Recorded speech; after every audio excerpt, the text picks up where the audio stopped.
Hello friends. I'm probably going to give this video some kind of clickbait title that's going to get people in here to be riled up. So if you are someone who clicked on this to be riled up, welcome, I guess. Whenever I talk about writing books very quickly, there's always a certain segment that gets upset about it. And it's like, no, that's not possible. You can't write anything good quickly. And I do understand this because I'm a person who appreciates a well-crafted kind of literary novel. I really like commercial fiction plots, but with a bit of a literary fiction lens. That's like my favorite, when the writing is really good and the characterizations are really deep and thoughtful, and like there's kind of a deeper theme, like the way literary fiction leans into, rather than just kind of tropes. Those are my favorite kind of books. So I get it. I get the anti-fluff brigade, especially in these days of AI slop.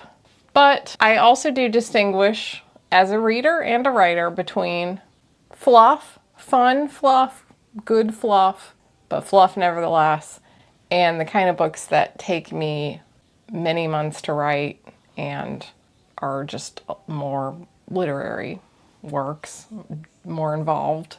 At this moment in life, I just bought a house and I haven't sold the old house yet. So I am currently paying 2 mortgages, and what am I thinking with that? I need to make some money and I need to make it quickly. So today what we're going to talk about is my best plan for making a lot of money writing as quickly as possible. If you're new here, my name is Lydia Foxglove, and this is not my first rodeo with this sort of thing. I've been making my living as a writer since 2009, and I've pulled myself out of some sticky financial situations before. So let's see if I can do it again, because things are always changing and there's always a new challenge to face in the writing world. So for the most part, since I started this channel, I've been focusing on my Hidden Lands novels, which are still what I mainly intend to write going forward. But for this little time period where I am carrying 2 mortgages, and possibly longer if my house in North Carolina doesn't sell for as much as I hope it does, because the market there is definitely kind of well, I need to cover this awkward period in life. And that means getting books out that appeal to a lot of people and are easy to market and sell and can be written quickly and easily. This is about writing fluff. This is the equivalent of, sometimes you're making Thanksgiving dinner for your whole family and you're laboring on it for 3 days because you want it to be spectacular and impress everyone. Sometimes you just want to cook up a hot dog. I'm currently taking a pause from my feast to cook up a hot dog or 2. And if you don't like wieners, wink, this might not be the video for you. Because writing to market for many of us means spicy romance. And for me, that means spicy fairy tale retellings. The most successful series that I have written in my career is the Fairy Tale Heat series, which is currently a series of 14 spicy fairy tales. This was my first, really serious attempt to write to market, was writing Fairy Tale Heat. And it is still my best-selling series. And because it is now already 14 books long, one advantage of this is that when I release a new one and it gets a little new release bump, it brings new readers into the series. But because it's such a long series, I don't need to bring that many readers in to make a pretty good amount of money on it. And vice versa. It has had a lot of readers over the years, so I don't need to do as much marketing to get people to buy it because it's already established and a lot of people have read it and it has some built-in audience. So even though I've kind of neglected it in the last few years, the fact is, I think that's my best bet for making money quickly. Now, if I wanted to make a lot of money, might be better to try a new really on-trend series, because there's a risk-reward proposition there that possibly, one thing I know about Fairy Tale Heat, it's not going to make massive money, but I also know it's not going to flop. It's going to probably just sit in a comfortable space where it boosts my income a little bit and gets me past this gap. But I also know that it's an old series, it's not going to suddenly pop off and make 5. It's not going to be the next Court of Thorns and Roses 4th Wing or anything like that. So I thought I'd talk about this just so that you can see my thought process, and if you are thinking of trying to write to market, you can see what my best strategies are for doing so and making money. So the thing that makes Fairy Tale Heat so nice is the books are about 40,000 words long. They're not super long, but they're just right for like your afternoon. I'm just going to sit down, finish this book in one sitting, and have a good, complete story.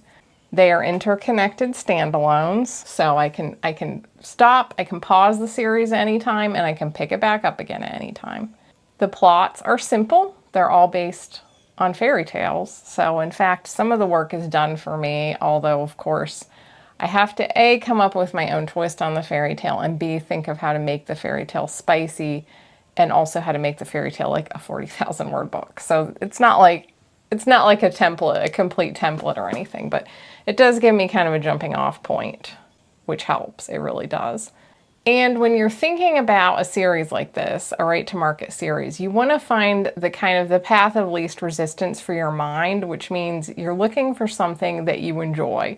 Because if you don't actually have any enjoyment or fandom of the write to market space you're in, you might be able to keep it up for a short time, but in the long run, you're probably going to be miserable. So spicy fairy tales have always been a good fit for me because I have always loved fairy tales. And in fact, I have a tiny collection of older fairy tale books that I've been accumulating over the years. So sometimes I look at them for inspiration just to remind me of what fairy tales are out there and read different interpretations of them. So this was my own childhood copy of East of the Sun, West of the Moon with the K. Nielsen illustrations. It was given to me by my great aunt Annie in 1988. Still got the little inscription there.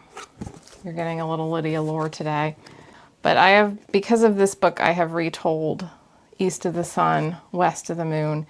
And I'm currently working on a retelling of Prince Lindworm, a fairy tale that has always enthralled me in this book. And I know I'm gonna talk about what a weirdo I am, but like, so this picture of Prince Lindworm, I don't know, it has always served me some like glam rock Brian Eno 1973 Bowie energy. So it's a bit of an obscure fairy tale, and it's about a snake man, but I'm just imagining him as a glam rock snake man. I also have the Hilary Knight Cinderella, which I got at the Goodwill bins, of the book of fairy tales illustrated by Janet and Anne Graham Johnstone. And in this one, I really love their art for the white cat. So this is another one that I want to do a retelling of, inspired by this picture. I also have the Tenggren Tell It Again book, and I have this like very early 1900s fairy tale book that is very pretty and in very good condition for its age. Shockingly good condition. Like look at how beautifully preserved this book is. So that was a little side note, but I love fairy tales, and this is why I continue to write this series whenever I need a little money, because it's not only it's somewhat reliable, but also something that I love and can continue to find inspiration for. So whatever type of thing that you want to do, I recommend that you find something that you can keep going back to and finding fresh joy in writing so you don't get burned out. So my plan for these books is to write 2 hours a day, which averages me about 1,500 words. I'm not the fastest writer, I'm not the slowest writer. I'm a consistent 750 words an hour kind of writer. So 1,500 words a day gets me a draft in just under 30 days, and then I can take several days to edit. If I'm only editing for 2 hours a day, that might take a week or something, but these books are plotted out pretty tightly, so they don't need a ton of heavy like developmental editing usually. So in an ideal world, maybe if I could stick to the schedule consistently, which I will not, but I would write for 25 days, edit for 5 days, have a completed book every 30 days, and bam, we're done. Now, will that happen? No, absolutely not. But you know, we'll see how it goes. So I'm currently working on the retelling of Prince Lindworm, and I also started a retelling of Snow White, and then I have planned the Red Shoes, the Little Mermaid, and the White Cat. If I try to do 6 of these, like let's say I tried to just write to market for 6 months, that ought to give me a good little chunk of extra money. So like my plan, and I don't know how well I'll stick to this, which is true of any plan, but my vague plan is that I'm gonna write these 6 fairy tales. Let me know if you have favorite fairy tales maybe you wanna see as the 6th one. Could be something obscure I don't know about. I'm still trying to decide on what that 6th one could be. Obviously I've already done 14 of them, so you know, I've already done a fair bit of the common ones.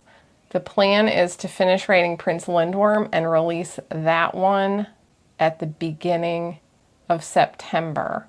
And then September, October, November, December, January, and February, release a fairy tale at the beginning of every month. And then hopefully we're good, call it a day, get back to the Hidden Lands. I already had a head start on Prince Lindworm, so I have a feeling I'll be done with that one in like 2 weeks, and I can get going on the next one. And with all of that, I should be able to keep releasing them every month, maybe, because I have a bit of a head start. And just for fun, just to give it a little bit of a game show or like contest, I don't know, what's the word I'm looking for? Like a competition, a self-made a competition with myself. I feel like there's a word I'm missing here. Oh my God, it's hot up here. I did get my AC hooked up, by the way, but it's really loud, so I have to just turn it on before I start filming, and it gets hot again really quickly. So I'm still sweaty because it's August.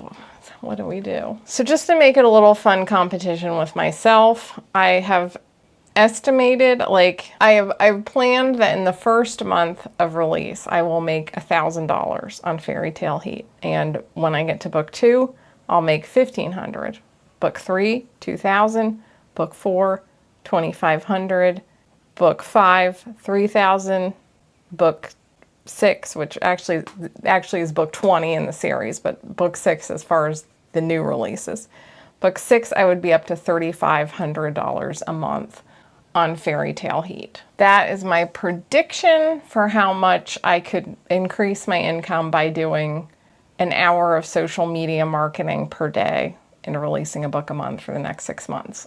Now, I haven't done write to market since AI like came into being, and things are always changing out there. So this is just like pure speculation and might be a little modest, or it might be a little ambitious. I don't know, but I will try to give like month updates on this project, this 6-month writing to market spree, and let you know if I hit those numbers or not, and how things went, and if I managed to get the books done on time, and everything about this plan. But that is my idea for how to maximize my time to income ratio by writing to market. The other thing about my books is that they're all wide. They're not in Kindle Unlimited. And for most people, like if you want to make like a quick buck, or you want to do like a new pen name, you want to launch something, most people do it in Kindle Unlimited. But I'm still generally committed to a long-term strategy here, and I pulled out of Kindle Unlimited years ago. And especially with the rise of AI, I am sticking with that because most of the AI junk is on Kindle Unlimited. I feel like the other platforms have a little less, and some of them have a little more controls to keep away the AI stuff. So I'm hoping that even though I might not make as much money not being in Kindle Unlimited, I mean, it's part of my general commitment to allow my readers choices and to not tie myself into Amazon and to not give Amazon the monopoly that they're always trying to get. It's just, that is more important to me than maximizing profits. It just is.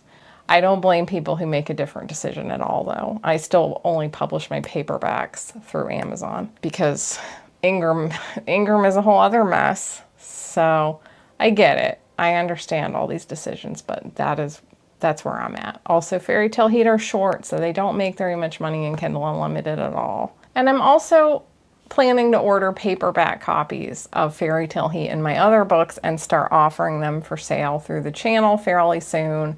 Just need to do a little more legwork on that, like maybe getting a P.O. box, things like that. But that's another one of my autumn plans.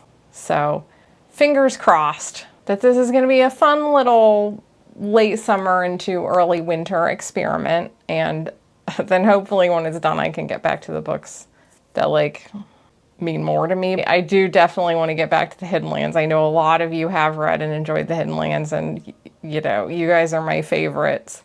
But the one thing about the Hidden Lands is that those books are just much more involved. And even if the Hidden Lands was doing really well, it's definitely picking up fans, so I don't want to let it go because it is like my dream.